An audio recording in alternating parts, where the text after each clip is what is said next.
Welcome to Would I Lie to You, the show with naked truths and well-dressed lies. On Lee Mack's team tonight, a TV presenter and host of Crufts. Yes, she's the face of competitive dogging. It's Claire Balding. And an actor who once starred alongside David Hasselhoff. I know what you're thinking. Pamela Anderson's let herself go. From People Just Do Nothing, it's Asim Chowdhury.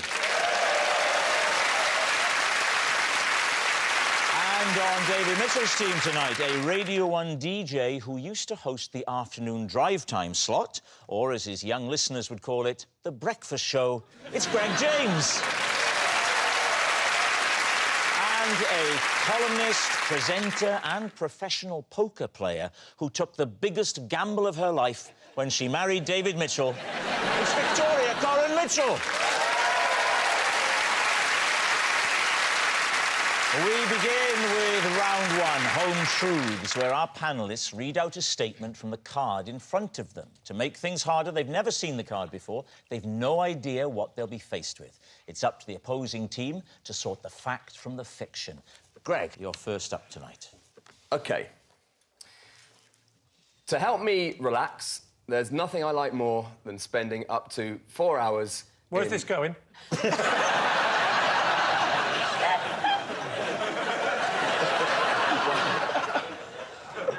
To help me relax, there's nothing I like more than spending up to 4 hours in what I like to call one of my special baths. Oh, God. I rest my case. Please, team. OK. What is this special bath? The special bath is when the lights are down low, Yeah? a candle is lit, Yeah? there's bubbles or salts, either. I have been known sometimes to watch Will I Lie to You in the bath. In the Watch bath? us in the bath. Yeah. Wait, wow. Can you see us in the bath? No, he On the doesn't iPad. watch us in the bath. Yeah. He watches us I didn't in the know. bath. I didn't know anyone knew we bathed together. So, I mean, it's slightly annoying that I'm not watching this one in the bath now, because I'm sort of used to sitting with you all in the tub. But you might in future watch this in the bath. At some point. So at the moment we're being watched by you. It's like a particularly dull instalment of Back to the Future. It's funny, you say that, Rob, but for me, this is the most erotic conversation I've ever witnessed. Yeah, but you are married to David.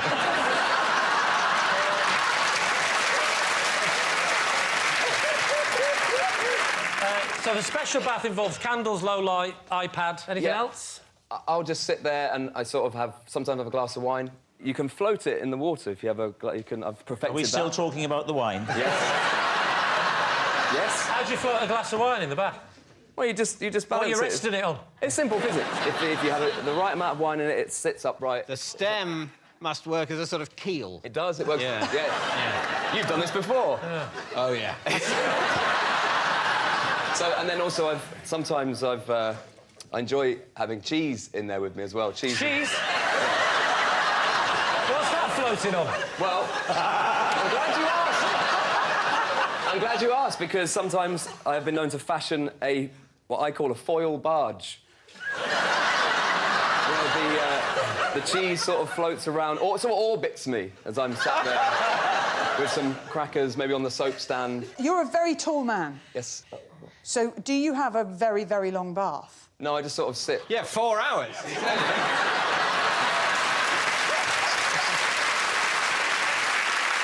What are you thinking?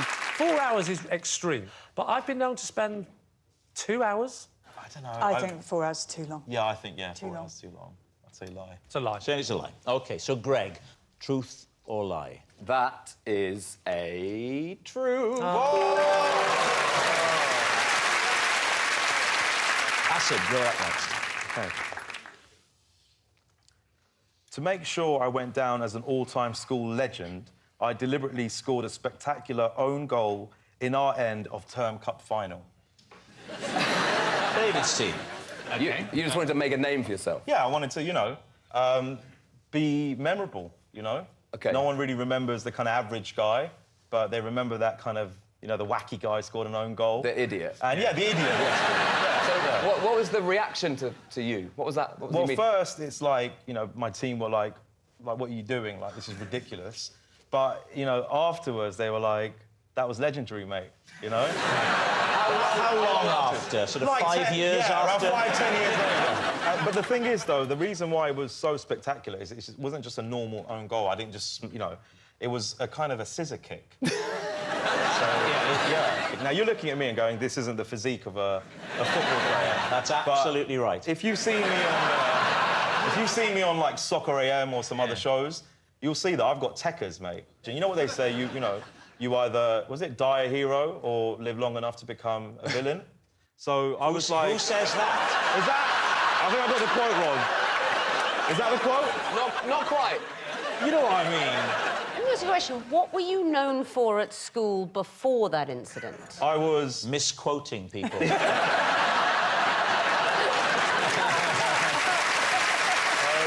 I was complete, like, school clown. I actually got an award for bunking in school. I was never there. They gave me the early bird award. I used to turn up in the morning, sign in, and then go out. I did stuff like that. I was The zany. teachers gave you a prize? Yeah, at the end of, like, year 11. Had they fully understood their role?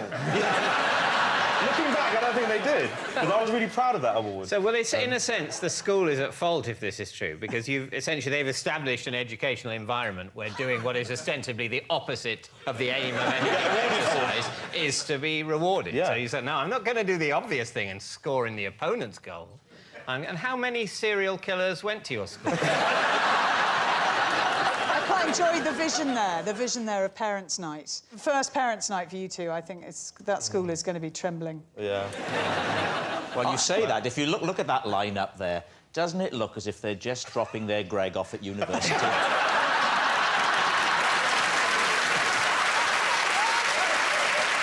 Yeah, Victoria. He's not your biological son. You are David's far more beautiful, younger second wife. And you don't get on with Greg, that's coming across. So what are you going to say? Oh, Greg, you must know more about football than we do. I think it's true. I think he's a big enough clown to have done that. What do you think? I think if Greg thinks it's true, let's say true. I think it's true. Okay. She's trying to bond with her stepson. Asim, was it true or were you telling a lie? It was... a lie.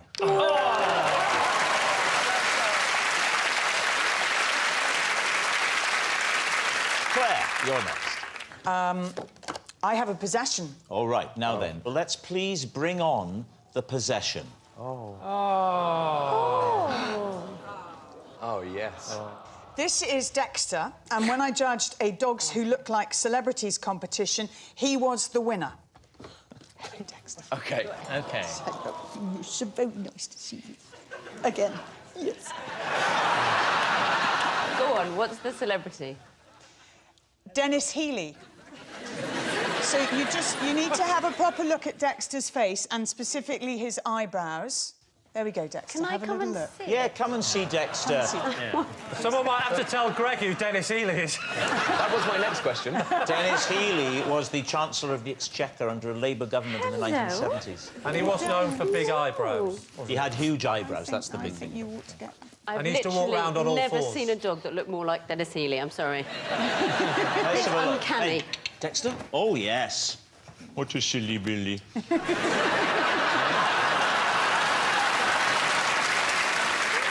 Name quickly, three other breeds of dog and the celebrities they resembled. You will do it in your own time, thank you very much. A blonde Afghan hound that looked like Tess Daly. There's a Staffordshire Bull Terrier that looked like Vladimir Putin. A Portuguese water dog that looked like Cher. And obviously Dexter. So were you the sole judge? I was. This is a big dog event that I go to called Dog Fest. What is the event? Dog Fest. Have you Dog not been? Fest. Yeah, and people bring their dogs, and there are lots of activities. They've even got a diving pool for dogs. And my job is to judge the dog who looks like a celebrity competition. Is Dennis a good swimmer? Dexter. Yeah, but, you know, Dennis. It may be that Dexter is unaware that he's impersonating Dennis Healy. He may not have immersed himself in the role to the extent he's been going, Dennis is swimming now. He's worried about interest rates. So the dog looks uncannily like Dennis Healy. The dog is astonishingly like Dennis Healy.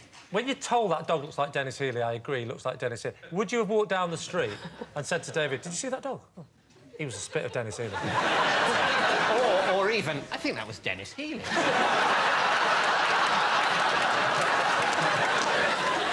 This is where I'm up to. That dog, one, is definitely called Dexter. Two, definitely looks more like Dennis Healy than the waxwork that wouldn't be in Madame Tussauds because who'd go to see it? The question is whether Claire knows him. Yeah. Well, strictly speaking, this is supposed to be a possession. Yes. But I assume the round discipline's gone because I don't think Claire is even asserting that she owns Dexter. So in a way, it's not her possession, is it? No, exactly. So for me, the programme's rather spoiled.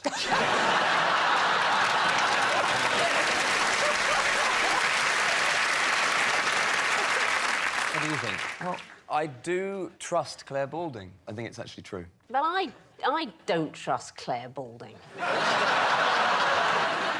I'm going to stick my neck out. I think, well done, whoever found that Healy-like dog. Well, remember, Healy was, if it's not true, Healy was of Claire's invention just now after just looking at the dog.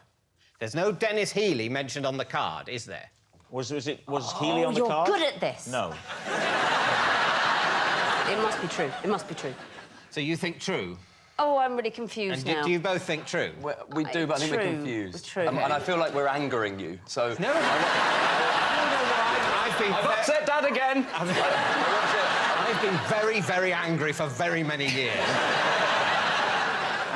Don't look at your wife when you say that,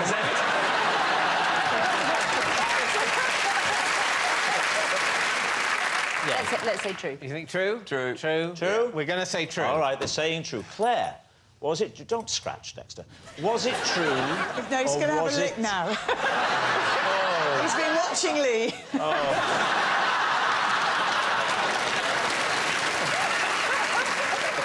Right, Claire, were you telling the truth or was it a lie? It was true. It's true. Claire did award Dexter first prize in a celebrity look-alike contest, and we have a picture. Look at this. Dennis is on the left. Thank you very much, Dexter. Well done. Thank you so much. Well done, lovely. Our next round is called This Is My, where we bring on a mystery guest who has a close connection to one of our panellists. Now, this week, each of David's team will claim it's them that has the genuine connection to the guest. And it's up to Lee's team to spot who is telling the truth. So please welcome this week's special guest, Stuart.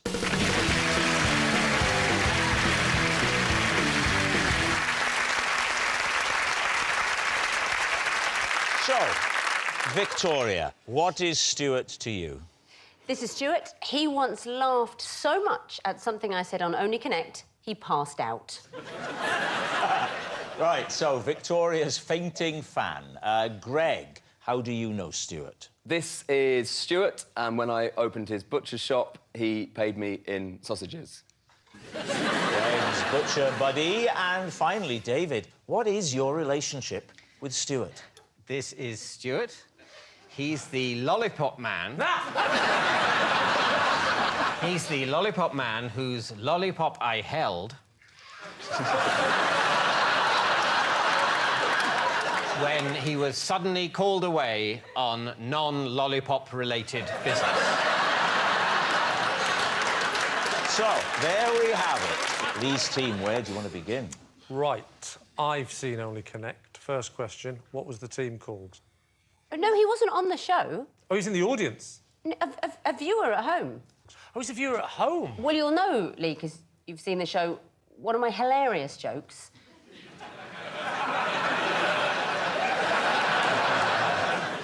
He actually passed out at home from laughing. Right. Do you want to have a little bit of time, or do you want to tell us that hilarious joke? But before you do, I must warn you, watching at home, you might want to turn the volume down. What Victoria is about to say could kill you. It wasn't really a joke, it was a story. So one of the clues was a picture clue, and it was Schnorbits. Bernie Winter's dog. Yeah, the dog, exactly. Very well done. Obviously, you'd have to identify all 4 to get the points, but... And I told a story as background to the question about the time that Schnorbits fell into Terry Scott's swimming pool and had to be rescued by Barbara Windsor. Control yourself, Stuart. That story resulted in somebody laughing so much. Well, my God, it's the way you tell them. I think what really got Stuart might have been my subsequent quip. That's a party I'd like to have been at. No, even with that, I'm... Yeah. Yeah, I mean, don't get me wrong, it's a nice, witty comment. I could crack a smile at home. I might even, if I was watching it, I'd go... It's not necessarily a joke. I think it was just... It's a funny story. Is it not true that the average Only Connect audience member may be, you know, a little bit elderly and people are just regularly passing out anyway? It's a practical question. If this happened in his house, how do you know about it? Yeah, that's what I was going to ask. His family wrote to me and said that he was hospitalised laughing at something I'd They said. weren't after money, were they? No, they said, you know, they thought I'd like to know about it because maybe I would send him a get well soon card, which I did. All right. Who would you like to quiz next? OK, so, Greg, what's the name of the butchers? Sampson's. Samson's? Sampson's... Yeah. He's risking it a bit, having his hair cut like that, isn't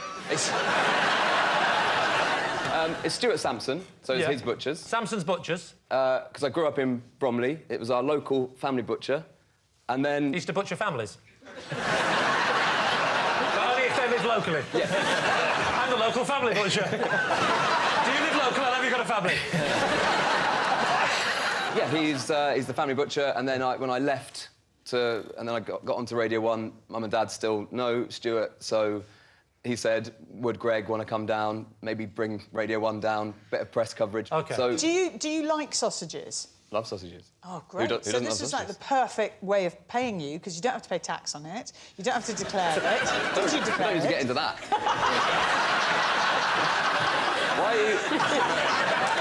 But this is We're all getting paid in sausages. So...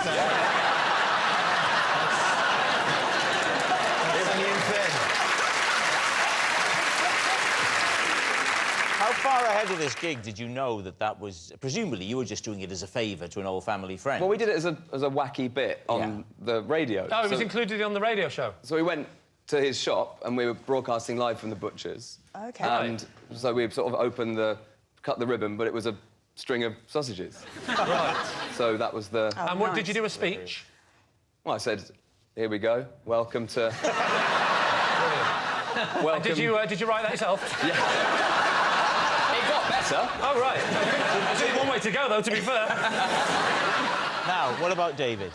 David. Lollipop man, So standing. you held his lollipop stick so he could go and do non-lollipop duties. yes. So, first of all, what were the non-lollipop duties? He had to hurry home because a sofa was being delivered.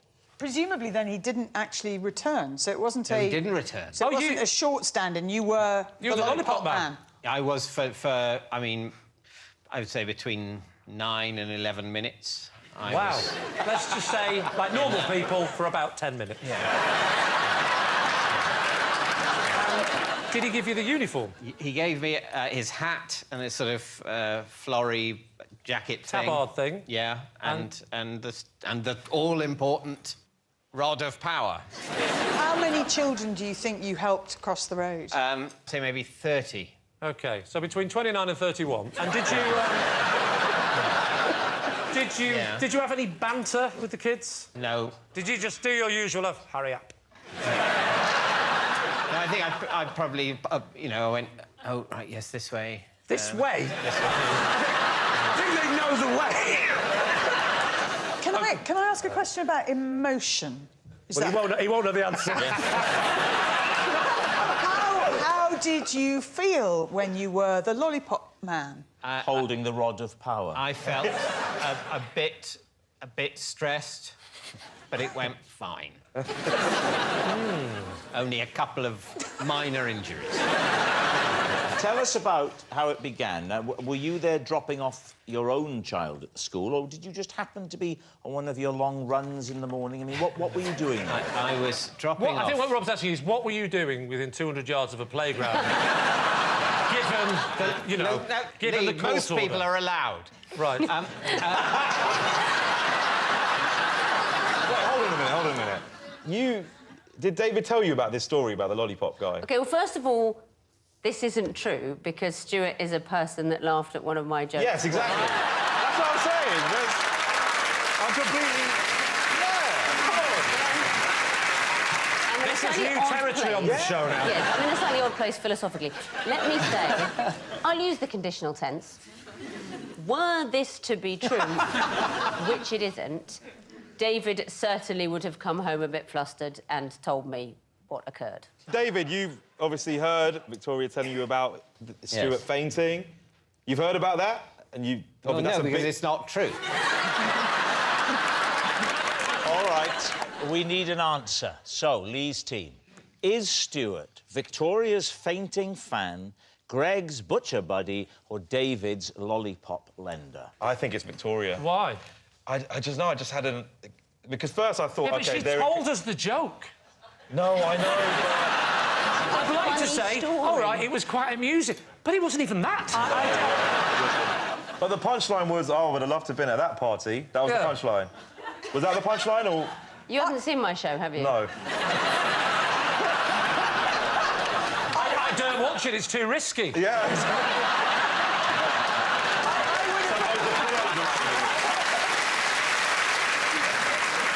Victoria, how did you feel when you heard the news? About the injury? No, about your husband being a lollipop man. I would say it was a mixture of concerned and delighted. All right. To have told a story that was so funny someone was hospitalised. Maybe you'll find out one day. All right, who is telling the truth? I think it's Victoria, personally. I'm just going to put it out there, it's Greg, and I know you two don't agree with me. You think Victoria, you think Greg? Go on, Captain, you decide. Yeah, you go. It's me or him. You decide. It is literally 50-50. Can I just say it might be me as well?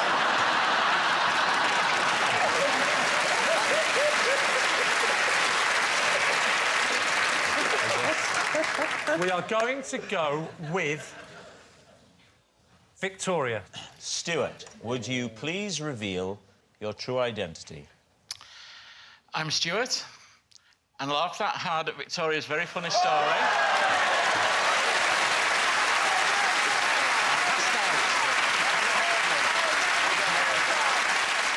Yes, Stuart is Victoria's fainting fan. Thank you very much, Stuart. Which brings us to our final round, quickfire lies, and we start with... It's David. Victoria doesn't know this. But on those very rare occasions that she does something I find irritating, I get my own back by sneaking upstairs and moving her bookmarks.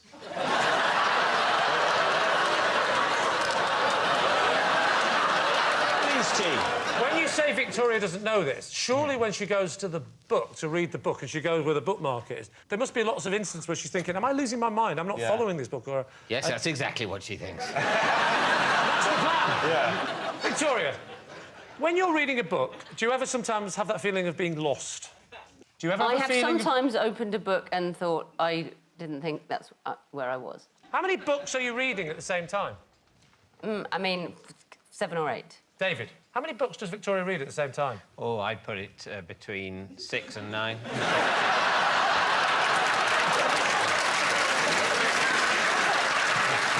And do they tend to be fiction, non-fiction? Yes, those are the main two. And what are the things. You said sometimes, rare occasions, Victoria does something I that... don't want to go into that. No, I mean, far away. No, I don't want to go into What that. sort of things are we talking about? No, just behavioural things. just as simple as things to do with things she said or done. That's all it Maybe is. when I ask you what the weather's going to be like, and I go, what do you think it's going to be? And you go, I don't think anything. I've looked at the weather forecast, and what it says is this.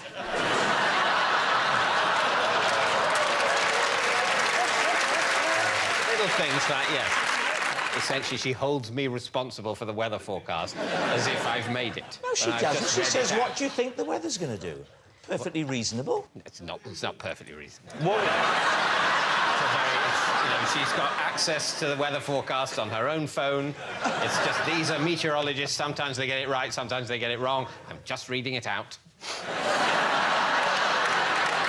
They are physically sitting further apart. Have you noticed? Is there anything, Victoria, that you might do to David if he'd annoyed you? What would your retaliation be if, indeed, he is moving? Well, he might find out.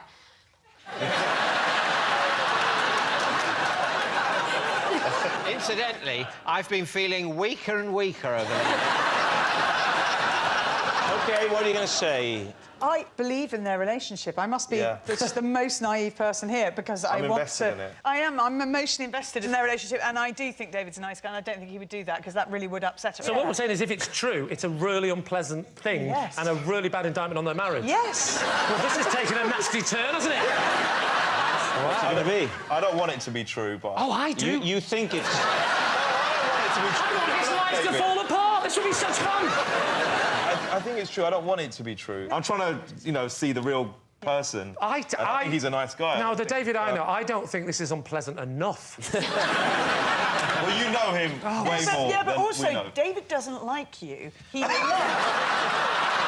So it's a different relationship. That's true, yes. But he doesn't hate me, right? Even though, Lee, you on television have said you want my marriage to fall apart, I still find you an adequate colleague. Can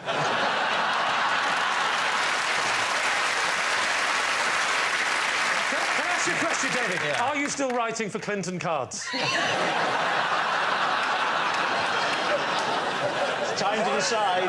What are you going to say? I'm going to say true, but I don't want it to be true. It can't. Yeah, sorry. No. It's a lie. It's got to be a lie because it's an awful, awful thing to do. It is. You're saying it's a lie. I really Because hope it's a nobody lie. would do that. If this is the truth, it's awful. It really is. They're saying it's a lie. David, is it true or is it a lie?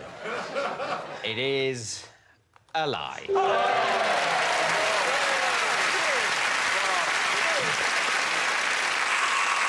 That noise signals time is up. It's the end of the show, and I can reveal that Lee's team have won by 3 points to 2. Thanks for watching. We'll see you next time. Good night. From quails to quokkas, enter the Q Animal Kingdom with Sandy Toksvig and QI's Quirky Creatures on BBC Two now. While from BBC Three on iPlayer, meet Connor and his best pal Jock, the young offenders of County Cork, streaming now.